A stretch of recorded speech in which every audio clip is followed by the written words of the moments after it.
Good afternoon, everyone, and welcome to today's webinar, Funding Opportunities for Your Community in 2024, Tribes and Tribal Organizations, hosted by the Bureau of Justice Assistance. At this time, it's my pleasure to introduce Michelle Garcia, Deputy Director for Programs within BJA, to begin the presentation. Michelle? Thank you so much, Daryl, and welcome everyone. We're excited to have you with us today as we highlight some of our planned FY24 funding opportunities for tribes and tribal organizations. As Daryl said, my name is Michelle Garcia, and I'm the Deputy Director for Programs at BJA, and I'm joined by my colleagues today, Julius Dupree and Trish Saxton, who you will meet shortly. Today, we'll provide you with an overview of the Office of Justice Programs and the Bureau of Justice Assistance, address multiple solicitations that we have planned, both formula and discretionary awards. We'll leave you with some resources that you can use as you're considering whether to apply or in preparing and submitting your applications. And lastly, we have time dedicated at the end for question and answer. As Daryl said, please be submitting your questions throughout the presentation using the question and answer feature in WebEx. But before we jump in, we want to learn a little bit more about you and your experiences applying for funding from the Bureau of Justice Assistance. So our first poll question is, have you previously applied for BJA funding? We'll give you a couple moments to respond. And so we'd just like to know whether you've previously applied. All right, we'll give you just a few more seconds. All right, Daryl, could you close the poll, please? So of those of you that answered, it appears we're at about 50-50. Half of you have previously applied for BJA funding and about half of you haven't. The second question is, for those of you that have previously applied for BJA funding, have you been successful and have you received an award from BJA? Please take a moment to respond. And I will note that as we go through and talk about our solicitations, the majority of solicitations that BJA releases in a year are competitive. And for almost all of our competitive solicitations, we receive far more applications than we have resources. And so if you've previously applied and you haven't received funding, that's not necessarily an indication of the work that you're doing, of your program, of the project that you're proposing, or even necessarily about the application that you submitted. It just recognizes that we often have to make very difficult decisions. Sarah, could you please go ahead and close the poll? All right, so for those of you that have previously applied, actually an overwhelming majority of you have been successful and have received BJA funding in the past. So that's great to have current grantees or returning grantees who are interested in seeing what might be available to them in FY24. For those of you that have applied but haven't been successful, one of the things that we recommend is that for many of our programs, we'll release a summary of your strengths and weaknesses of your application. Please review any feedback that you've gotten, and that can assist you in preparing a future application. So for those of you who may not be as familiar with the Office of Justice Programs, we are one of three and the largest of the grant-making components of the Department of Justice, along with the Office on Violence Against Women and the Office of Community-Oriented Policing Services, or COPS. The Bureau of Justice Assistance is one of 6 offices within OJP. The other 6 offices are all grant-making entities as well, and we encourage you to check out each of their websites as well to see what funding opportunities they will have available this fiscal year. BJA is celebrating its 40th anniversary this year. We were created in 1984 to reduce violent crime, create safer communities, and reform our nation's criminal justice system. And we're led by our director, Carlton F. Moore. Our work focuses in 3 primary areas. First, investments that we make through grant programs across the country. We provide site-based grant funding and offering training and technical assistance through programs such as our Coordinated Tribal Assistance Solicitation, our COSA program, Adult Treatment Courts, and the Second Chance Act reentry program. We also work to share knowledge, identifying best practices, emerging innovations, and other resources that can benefit and move the field forward. We provide information on emerging and promising tribal justice-related programs in Indian countries through the BJA-funded Tribal Access to Justice Innovation website and the National Institute of Justice Crime Solutions website. And lastly, we engage. We engage with communities and organizations across the country to hear the kinds of challenges that you're facing. We consult with tribal representatives, tribal training and technical assistance providers, and federal partners to host events such as the American Indian Justice Conference, the Alaska Tribal Justice Conference, and tribal intergovernmental reentry workshops to provide training and facilitate coordination and encourage peer-to-peer engagement. In the investments arena this year, we have over 80 planned solicitations. I will note that because we are currently operating under a continuing resolution, that the planned solicitations, this information is just for awareness at this point, and that all program plans and data are subject to the availability of appropriations and potential legislative changes of statutory requirements. This information could change, may be updated frequently, including the addition, substitution, or cancellation of any projected solicitation. So we encourage you to routinely check back to see the information as it becomes available. And two sites where you can find up-to-date information are both on the BJA website and then the Office of Justice Programs website as well. Starting on the right, planned solicitations. This site lists all of the Office of Justice Programs, OVW, and COP planned solicitations for FY24. One of the great features on this page is you can actually do a keyword search. So if you're looking for funding to support a particular type of activity, say a healing to wellness court or for reentry services, you can enter in that term and it'll bring up a list of solicitations that might be able to support those activities. Again, this is for all of the OJP as well as OVW and COPS planned solicitations. On the left is the website for the Bureau of Justice Assistance's active or current solicitations. As we release solicitations, we'll post them here, and very similarly, you can go in and you can do a search for awards that are available either for a particular purpose area or to a particular type of organization. The awards that we make, there are two types of grants, formula and discretionary. Formula grants are typically awarded on a non-competitive basis, which usually means that every eligible applicant that submits an application receives some funding. The amount of funding for a specific agency or jurisdiction can vary based on a variety of factors, which often include population and crime rates. Most of our formula grant programs are administered by a state administering agency, or SAA, which then sub-awards those funds out to state, local, and tribal organizations within their state. If you don't have an active relationship with your SAA, I encourage you to start one today. I'll give you information shortly about how you can find out who your SAA is. With our discretionary grants, applicants apply directly to BJA or to OJP offices. These grants are typically competitive, and awards are based on predetermined review processes and availability of funds. As I mentioned earlier, for most of our discretionary awards, we receive applications that exceed the amount of funding that we have available. So we are trying to fund the strongest proposals based on the objective criteria that's laid out in the solicitation. I want to highlight a couple of our formula grant programs.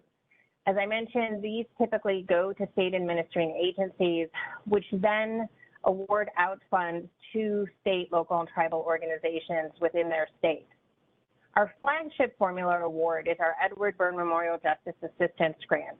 It is our largest grant program funding criminal justice and related activities across the United States. And as you can see, there's 9 very broad purpose areas. So a range of activities are supported through Byrne-JAG. In addition to the Byrne-JAG state formula program, there are also units of local government as well as tribes that may be eligible for a JAG local award. These again are based on a formula determination, and each year when the solicitation is released, those units of local government are identified. To give you a sense of how large this program is, last fiscal year we made 56 state awards totaling over $209 million, and to date 949 local awards totaling over $96 million. We anticipate that the JAG state and local solicitations will be released this summer. The second formula program I want to mention is our Byrne State Crisis Intervention Program. This is a relatively new formula program. It was created under the Bipartisan Safer Communities Act of 2022, and its focus is on reducing gun violence and saving lives by making progress in keeping guns out of dangerous hands. The funds can support a wide range of activities, including state crisis intervention court proceedings, extreme risk protection order programs, and other activities that work to keep guns out of the hands of those who pose a threat to themselves or to others. For the Burn Skip program, we have 5 years of funding, $150 million per year. We've already released the 22 and 23, and we anticipate the solicitation for FY24 will be released this spring. As I mentioned, these types of programs are awarded to state administrating agencies. You can find information on your state administrating agency on the OJP website. And I'll note that not only will you be able to see who the state administrating agency is for any Bureau of Justice assistance funding, but you'll also see who the SAA is for Office of Juvenile Justice and Delinquency Prevention, as well as for the Office for Victims of Crime. With that, I'm going to turn it over to my colleague, Trish, to kick us off in our discretionary awards. Trish? Joe, and welcome everybody. Thanks so much for being here with us today. I am going to begin by discussing a number of discretionary programs that tribes are eligible to apply for. As you can see on the screen here, we have a whole bunch of different programs that tribes are eligible applicants for. I'm not going to just read through this list for you. We'll get into each of them on the following slides, but we're going to talk about 27 different opportunities that tribes are eligible for. The first one I'm going to talk to you about is our Collaborative Crisis Response and Intervention Training Program, also referred to as CRIT. Some examples of strategies and activities that can be funded through this program are to create and design and implement a new or enhanced training program in line with the Collaborative Crisis Response Intervention Training curriculum. Analyze existing training and deployment policies and practices in collaboration with local stakeholders and agency staff. Adopt and implement new technology to track training implementation. And define and track process measures as well as short and long-term program outcomes. This program is, okay, thank you very much. There we go, thank you. The OJP Community-Based Violence Intervention and Prevention Initiative. Examples of strategies and activities that can be funded include developing and implementing or expanding and enhancing comprehensive community-based violence strategies, also known as CVI strategies, to maximize existing and new resources. Conduct needs assessments and gap analyses. Build a new or strengthen an existing multidisciplinary working group to serve as the CVIPI team. Develop and implement a data-driven violence reduction strategic plan. Enhance a state's capacity to lead provocative CVI strategies. And deliver training, technical assistance, and subawards to subrecipient community-based organizations to implement and lead CVI strategies. The Community Courts Initiative, there's a couple of different categories that you can apply for under community courts. Category 1 provides funding to plan or implement community court programs that address substance use disorders and other issues using evidence-based principles and practices. Category 2 provides funding to enhance existing community court programs that address substance use disorders and other issues using evidence-based principles and practices. Common principles and practices of community courts, although there are many differences in general, they all rely on a set of common principles and practices. Enhanced information, utilizing more specialized staff training about complex issues like substance use disorder and mental illness, combined with more comprehensive information about defendants, victims, and the community context of crime to help improve decision-making of judges, attorneys, and other justice system officials. Community engagement, engaging residents and people with lived experience to help identify, prioritize, and solve community safety, public health, and other social issues within a jurisdiction. Collaboration, bringing together justice system stakeholders such as judges, prosecutors, defense attorneys, law enforcement, probation officers, and court administrators, and other potential community stakeholders such as social service providers, residents, victims, groups, and schools to improve interagency, communication, and trust between community members and local government to foster new responses to problems. Individualized justice, using evidence-based risk and need assessment instruments to link defendants to individually tailored community-based services such as job training, behavioral health treatment, and recovery support, and other support services and safety planning. Accountability, employing community restitution mandates and regular compliance monitoring with clear consequences for noncompliance to improve the accountability of defendants. And outcomes, collecting and analyzing data, outcomes, processes, costs, and benefits on an active and ongoing basis to evaluate the effectiveness of operations and encourage continuous improvement. The Adult Treatment Corps program, and I will mention here that many tribes have successfully accessed these funds. Examples of strategies that and activities that can be funded are clinical and medication assisted treatment, case management, training and overdose prevention, and take home naloxone availability in the community, providing transitional recovery, housing assistance, peer recovery support, collaboration between state, local, or tribal jurisdictions, and management information systems. This is a place where you might look at a healing to wellness court or veterans treatment courts and so forth.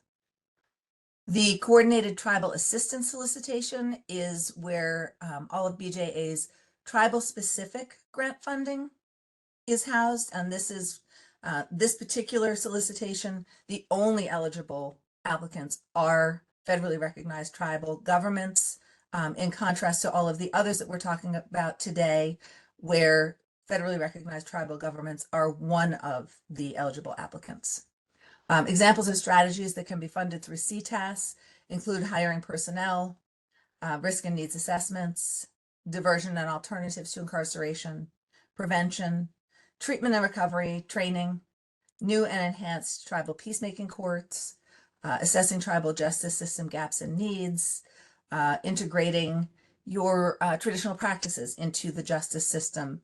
Really, the full spectrum of the justice system can be covered within the purpose areas that BJA includes in CTAS. And I should actually mention that CTAS is currently open, and we do have the closing dates on this one coming up shortly. March 5th, the grant is the grants.gov deadline, and March 12th is the Just Grants deadline. The Emmett Till Cold Case Investigations Program supports state, local, and tribal law enforcement prosecution agencies to investigate and prosecute unsolved homicide cold case murders suspected of being racially motivated. It includes support for victims' families and stakeholders impacted by these cases. The funds are limited to violations of civil rights statutes resulting in death that occurred no later than December 31st, 1979. So this is going back a fair distance in history, obviously. That's part of why being able to support those community relations and efforts to support victims' families can be very important here. And we have not yet had a tribe apply for these funds directly. We did recently make an award to the state of Washington. That is, the state of Washington is working with tribal governments within the state to identify and investigate and prosecute cases that fall within this, within these guidelines. But we would love to see tribes consider this as an option as well. And BJA collaborates with the DOJ Community Relations Service to support reconciliation and support services for the families of victims and other stakeholders. Our field-initiated solicitation, encouraging innovation.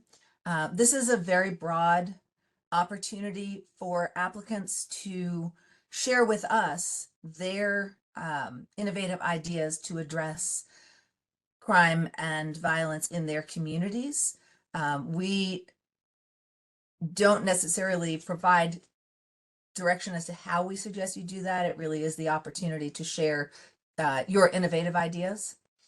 Examples of strategies that can be funded under this solicitation include responding to precipitous increases in crime, including violent crime, and improve system capacity to track and respond to increases in these kinds of crime.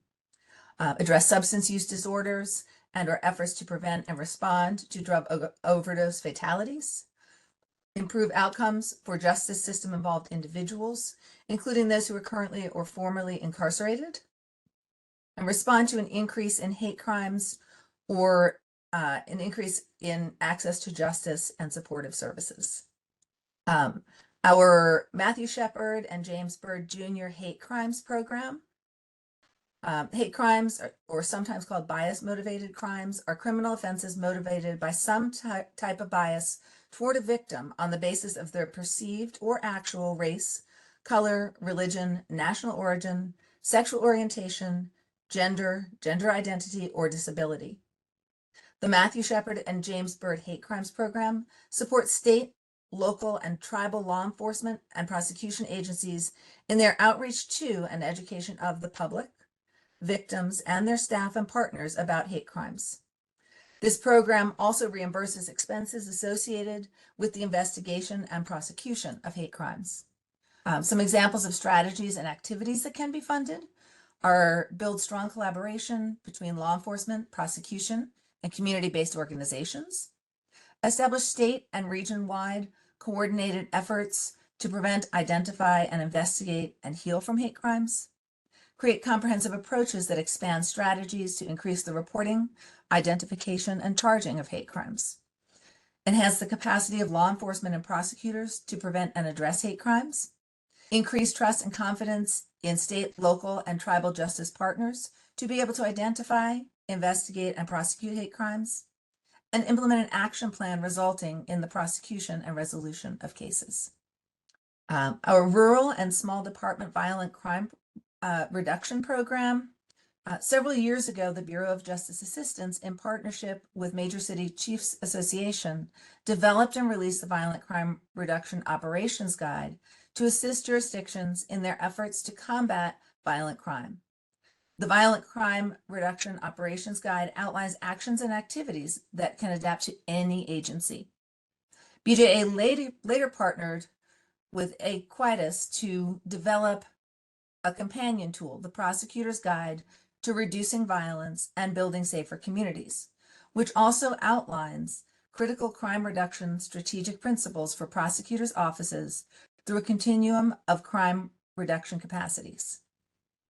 This program will provide funding to small and or rural agencies and to prosecutors that are interested in implementing or improving the capacity of their organization around one or more critical elements found in the Violent Crime Reduction Operations Guide or the Prosecutor's Guide to Reducing Violence and Building Safer Communities. The Sexual Assault Kit Initiative, or SAKI, is a program that assists in addressing backlogs of unprocessed sexual assault kits. SAKI is critical to enhancing the criminal justice response to sexual assault and ensuring justice for victims of crime. The funding not only helps to link victims to advocates and needed services, but it also helps jurisdictions to implement best practices and comprehensive reform to bring perpetrators to justice and increase safety in communities by preventing future sexual assaults. SAKI provides funding to support multidisciplinary community response teams to inventory, track, and expeditiously test previously unsubmitted sexual assault kits, to collect and test lawfully owned DNA from offenders and arrestees, to produce necessary protocols and policies to improve collaboration among laboratories, police, prosecutors, and victim services providers, to provide resources to address the sexual assault investigations and prosecutions that result from evidence and CODIS hits produced by tested sexual assault kits, and optimize victim notification protocols and services. And there have been many, many cases throughout the country that have been solved after being unsolved for a long time through this program. Now, the Visiting Fellow program is a very different kind of program than these grant funding programs I've been talking about. BJA encourages applications. This is an opportunity to bring in individuals who work within BJA as part of the team to help bring lived experience and knowledge and perspective to BJA in the field. We encourage agencies who have not received BJA funding to consider applying. Examples of strategies and activities that can be funded are supporting research partnerships to assist in the reduction of substance use related crime and overdose, support reducing the stigma for persons with a criminal justice involvement who are in recovery, improving corrections and reintegration under the Second Chance Act, enhancing and upholding the rule of law and preventing wrongful conviction, advancing strategies to prevent and respond to hate crimes, and enhancing strategies for addressing violent crime in tribal communities.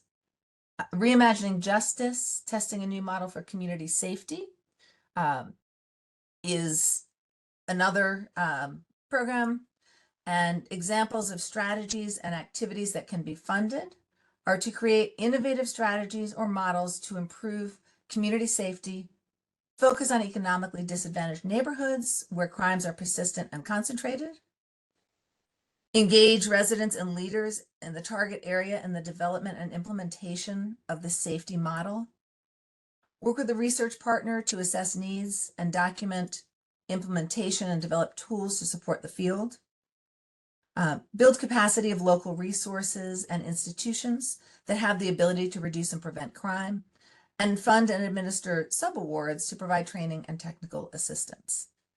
And with that, I am going to turn this over to my colleague, Julius Dupree. Thank you, Trish. I'm going to start off talking about a couple of law enforcement related programs, and then also going to address some of our substance use programs, as well as some corrections related programming. So the first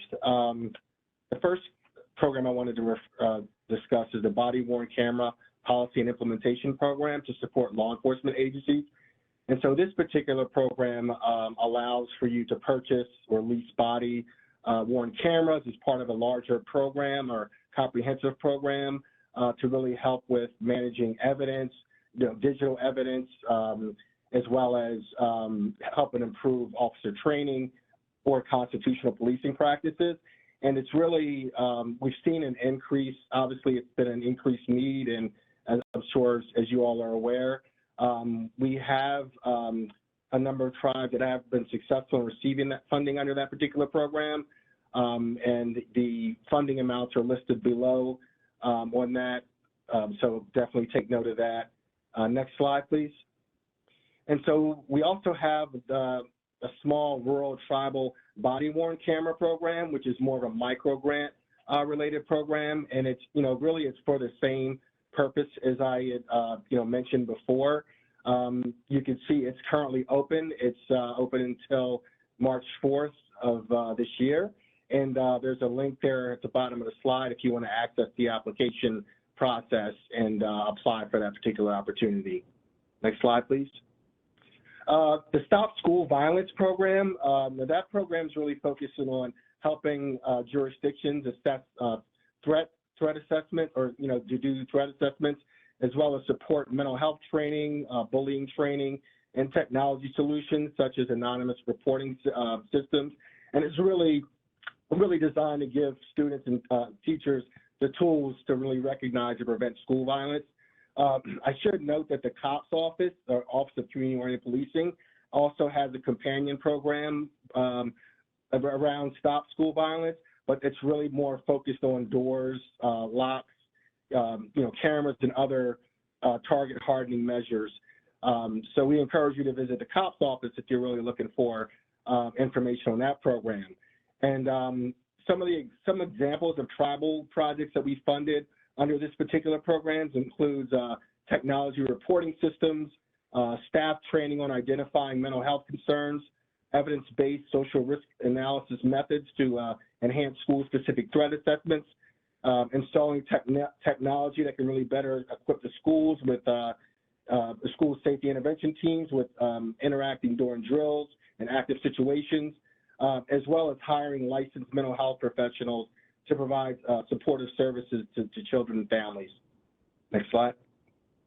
Now, the Connect and Protect Law Enforcement Behavioral Health Response Program is really designed to kind of enhance partnerships between police departments and mental health providers. And so it's, really to really improve the outcomes of first responder situations, especially with those individuals that may have mental health disorders or co-occurring disorders. And some examples of some of the strategies that have been funded for this include cross-system collaboration programs such as case management, crisis intervention teams, and co-responder teams and mobile crisis teams. Also training, coordination for mental health collaboration, as well as collecting data and informing practices and developing policies, engaging residents via the outreach and education to improve public health safety, and enhancing officer skills and responding to community members. And I can tell you an example of a tribe, example project that a tribe received funding for was really to help unify their police department and their tribal or their mental health agency to really kind of better to coordinate those services and actually help de-escalate those situations before it becomes something dangerous. And so we estimate that we would maybe make about 30 awards under that project. Next slide, please. Our comprehensive opioid and stimulant and substance use program, also known as COSUP, and I know Michelle mentioned that earlier. So that program is really designed to really help address the overdose crisis that the country is experiencing. And really helping with addressing those opioid, stimulant, and other substances misuse types of issues. And it's really a comprehensive program because it really allows for you to apply for funding to really support projects across the justice continuum. And some of you may have heard of the sequential intercept model. Well, that's what that is, from the beginning of the justice system actually to reentry. You can get funding for that particular program. And some of the examples of things that can be funded includes deflection and diversion, behavioral health professionals, naloxone distribution, recovery support services, community-based prevention and education, embedding social workers in justice agencies, alternative to incarceration programs, transitional housing, jail services, jail-based services, I should say, harm reduction services, and expansion of treatment services. One thing I could say is we've received the most applications, or the most applications that we've received from tribes is through this particular program, as far as like the non-tribal specific, and then we've made the most awards to tribes through this program as well.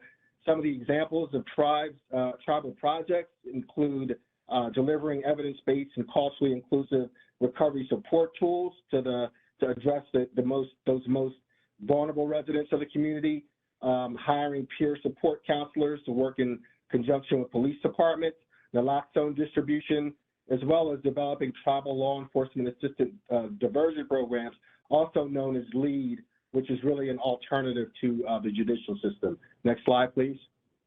Now, the intellectual property enforcement program, that's really addressed at, or that really addresses intellectual property crimes, if you will. So for that particular program, it really assists states, locals, and tribal jurisdictions with preventing and reducing intellectual property theft, as well as supporting law enforcement in investigating and prosecuting intellectual property crimes.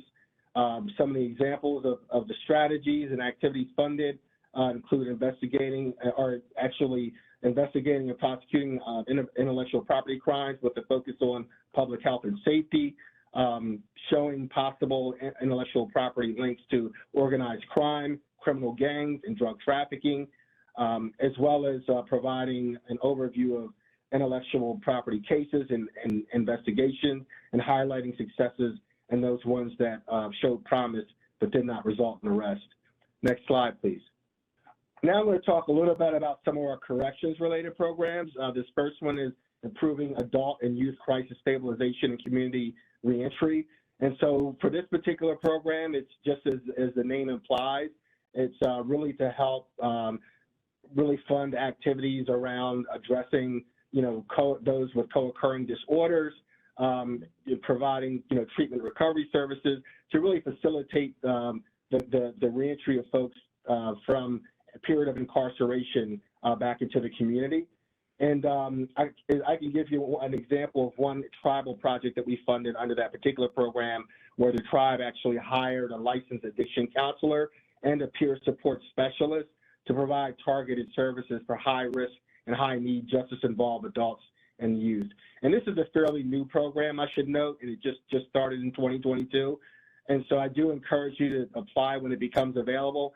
And a number of these projects that we're referring to, we see low numbers of tribal applicants, and so we definitely want to see more participation there. So please definitely keep that in mind as you look at some of these programs that we're talking about. Next slide, please. The Second Chance Act, community-based reentry program. Now we have seen a good number of tribes apply for this particular program, and it's very general as it relates to supporting reentry services for communities. I mean, that's also more so pre-release services before they are released, as well as post-release after a period of incarceration. And so grants made under this program may be used for mentoring services, transitional services, as well as training. And some examples of tribal projects that we have funded under this program really includes providing evidence-based modalities that are fused with best practice indigenous traditional ways to those reentering the community, and also partnering with the State Department of Corrections to provide culturally relevant and holistic reentry services to its members. Because we do realize, as you all know, some of the state facilities or local facilities may not have those culturally appropriate services. So, you may want to look to this opportunity to help partner with those entities so that your community members are receiving that support. Next slide, please. So the Second Chance Act, Improving Reentry Education and Employment Outcomes Program. And so this is actually really targeted at really enhancing or improving the provision of educational services and employment services for those who are incarcerated or post-incarceration. And there's a number of different activities that are funded under this project that can include screening and assessment tools, educational and vocational programming, which includes partnerships with colleges and universities, staff training, developing partnerships with local employers, career training programs, as well as conducting reentry career planning. Next slide, please. Well, I'm sorry, and I did want to note that as far as examples of tribal projects that we funded under that previous program that I mentioned, we had had a tribe that actually received funding to transform their probation and parole services to really increase the public safety and reduce recidivism and increase job readiness for those folks that are returning from incarceration. And another tribe actually, as I mentioned before, had provided educational and vocational services to members that were in the State Department of Corrections. Next slide, please. The Second Chance Act, Improving Substance Use Disorder Treatment and Outcomes, or Treatment and Recovery Outcomes for Adults in Reentry Program. And so this is another that really helps focus on that holistic provision of services to address those with substance use disorders, as well as mental health disorders. So if you're interested in that program, you could receive funding to do a number of different things, to support hiring of personnel, medication to support substance use disorder programming or harm reduction, as well as screening and assessment tools and process and outcome evaluation. And examples of some projects that tribes receive, or some example of tribal projects that were funded under this particular initiative. It really includes we did have a tribe that actually received funding to do individualized case management and case planning, risk assessments, as well as moral recognition therapy, peer support groups, and cultural activities. And then also we've seen a project related to providing integrated substance use and mental health disorder treatment. Next slide, please. The Second Chance Act Pay for Success program. So this is really designed to really help with implementing or establishing contracts to actually to improve permanent housing or permanent supportive housing options, as well as provide reentry services to include mental health and substance use and co-occurring disorders. And some examples of things that can be funded under this particular program includes providing permanent supportive housing, as well as managing performance or outcomes related reentry services contracts. And example of a tribe that actually received funding under this program was to actually provide education, employment, and supportive services in partnership with recovery housing. Next slide, please. The Second Chance Community Supervision Strategies program. So this particular program is really designed to enhance community supervision program. So if you have a tribal probation program, this particular program can really help with researching informed strategies to really improve responses to folks that are under community supervision, been really in accordance with the swift, certain, and fair principles. And so that may be something that you may be interested in if you're looking to do that.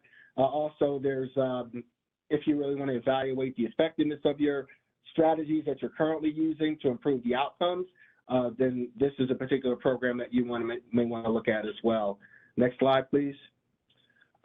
Smart Reentry Housing Demonstration Project. Now, this is a new project, but what it is designed to do is to allow you to really do an assessment of your housing situation or housing options, and actually hopefully build capacity to improve housing options for those that are being released from prisons or jails. And again, this is a new program in FY24, so we really do hope that you take a look at that once it does become available. Next slide, please. Smart Supervision Program. This is another community supervision related program that we do fund, and it's really to help with capacity building. So if there's a need to adopt new tools or technology, or basically move towards more evidence-based policies and practices, or if you really want to test innovative approaches to improving outcomes for those under supervision, then you may want to consider this opportunity as well. Next slide, please. Now, the BJA National Training and Technical Assistance Center, also referred to as NTAC, is kind of our overarching training and technical assistance resource. So you don't have to receive a grant to apply for or to receive these services, but they are available. We do encourage you to take a look at that. We really want to help, support you all in your justice program implementation efforts. And so if we could do that by providing you with information on evidence-based or practice-based evidence models, as well as supporting agencies to really address operational and programmatic needs, and just really helping improve your justice capacity overall by training criminal justice practitioners to replicate, different model programs and approaches, then we definitely want to assist with that. And you'll see, as was provided, the website for more information on that. And with that, I'm going to turn it back over to our colleague, Michelle. Thanks, Julius. So as I mentioned, we want to leave you with some resources to assist you as you're considering applying or working on applications. Every time we release a solicitation, we will post it on our website. If you go to that solicitation page, you'll find a basic information. You can also download the full solicitation. I want to highlight a resource that I think is a great place to start, and that is the solicitation overview. For almost all of our solicitations, we've created a one-pager that highlights the key information about that solicitation. So who might apply, who's eligible to apply, why would you apply for this funding, and some examples of activities, the amounts available for each award. And I will also reiterate that if it is a solicitation where you're not eligible yourself, or your organization or entity is not eligible to directly apply, we do encourage partnerships. And so you might be able to partner with another organization and receive a subaward if they are successful in that application. For almost every solicitation we release, we will also hold a webinar about that solicitation where we'll walk through the solicitation, what's required. If we had released that solicitation in prior years, highlight any changes from previous years, and then also answer any questions you might have specific to that solicitation. So those are an opportunity for you to get more information. I'll also highlight that today's webinar is part of a series that we are doing, focusing on the different solicitations we anticipate for FY24. So for the ones that we've held, if you have a particular interest area, I encourage you to check those out. And I'll also highlight Monday's webinar, which is the federal funding process, first steps to applying, how to prepare now, and other considerations. Is for those of you who've not previously applied for BJA or OJP or federal funding, this particular webinar can be a great opportunity to think about things as you're considering applying. The OJP grant application resource guide is really the A to Z resource on all things related to the application. I will say, as someone who spent a large part of my career as in the nonprofit sector applying for grants, when I was applying for grants from the Office of Justice Programs, this was a resource that I utilized frequently. Anytime I had a question about the application or application process, I would start here. If I didn't find the answer here, I will tell you where you can go to get additional questions answered. Also want to highlight that one of the frequent asks we've gotten from applicants who were not successful in receiving funding was, would it be possible for me to see an example of an application that was successful?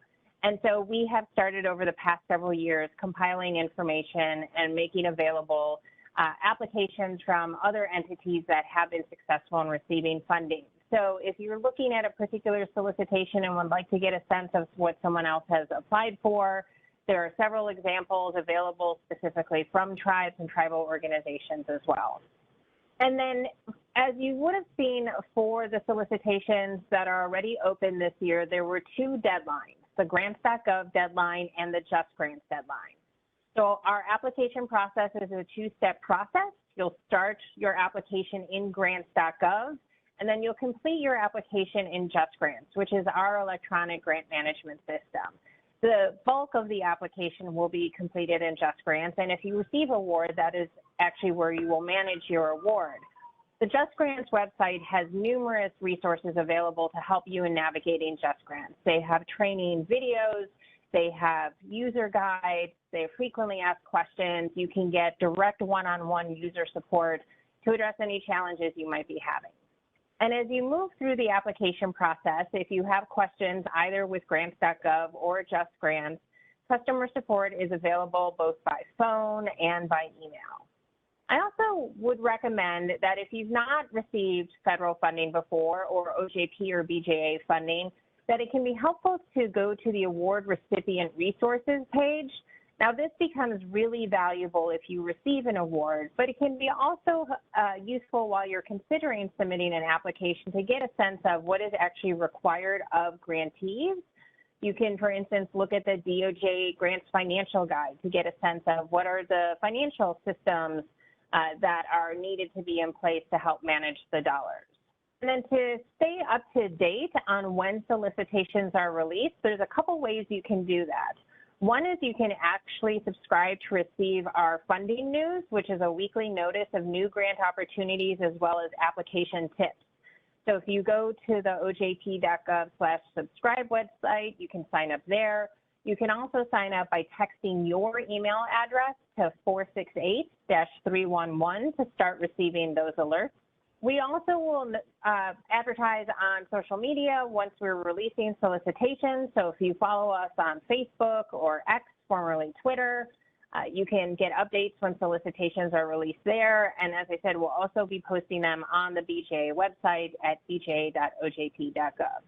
If you're reading through a solicitation, if you're working on your application and have questions and you haven't been able to find the answers other places, then please reach out to the OJP Resource Center, which should be able to answer any remaining questions that you have. Again, that resource is available by phone or by email. With that, we will turn to any questions we might have. So again, reminder, if you have any questions, please use the Q&A feature to enter them there, and I will look and respond to the questions that we've received so far. So we had a question asking if we have a rough estimate of the total amount available in funding that we've discussed in the presentation.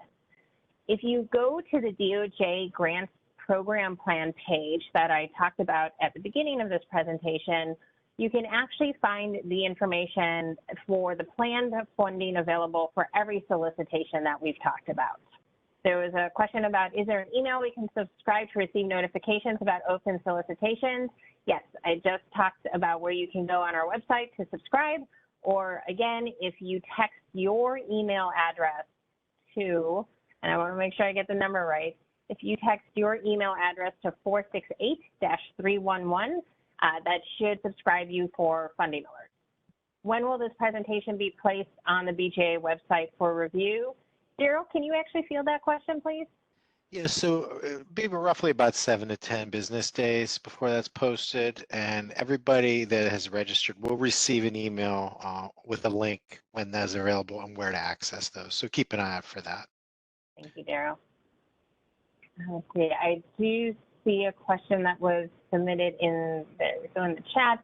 I've been conducting research on cultural crimes, for example, violations of cultural values and theft of cultural property. Would this qualify under the intellectual property theft solicitation? So for most of our solicitations, they haven't been released yet this year. So very specific questions like that, I can't definitively answer for FY24. But this is a solicitation we have previously released, and many of our solicitations are very similar or the same from year to year. So I would recommend viewing last year's solicitation for the intellectual property theft program, and you might be able to get an answer there. But then once the FY24 solicitation comes out, definitely review that. And if the answer isn't in the solicitation itself, if you can attend the webinar and ask the question there or reach out to the OJP Response Center, you should be able to get that question answered. All right, I see a question on, please clarify COSEP grant funding. This is my first time funding link that shows up for upcoming fund opportunities. Is COSEP made up of dates? So the COSEP solicitation for FY24 has not been released yet. Again, as I just similarly indicated, I would recommend looking at the FY23 COSEP solicitation to get a sense of what was funded last year, what type of activities and categories there were. As I mentioned, often our solicitations are very similar from year to year, but when the COSEP solicitation is released for FY24, it'll have all the detailed information to answer your question. So there's a question about seeing that a state received multiple grants and another state did not get a grant. Will this state have a chance this year?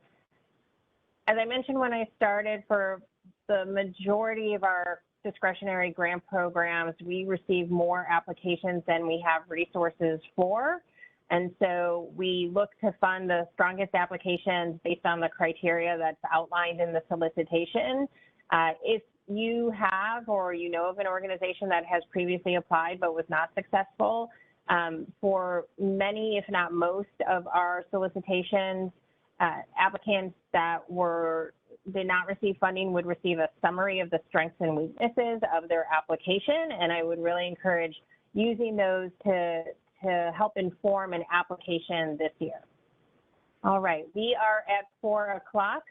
want to be respectful of everybody's time, but also thank you for spending this hour with us, and hope you had an opportunity to learn about a program that might be able to support you in the really important work that you're doing in your community. Thank you all so much. And with that, I'll turn it over to Daryl. Wonderful. Thanks, Michelle. So on behalf of the Bureau of Justice Assistance and our panelists, thank you for joining today's webinar. This will end today's presentation.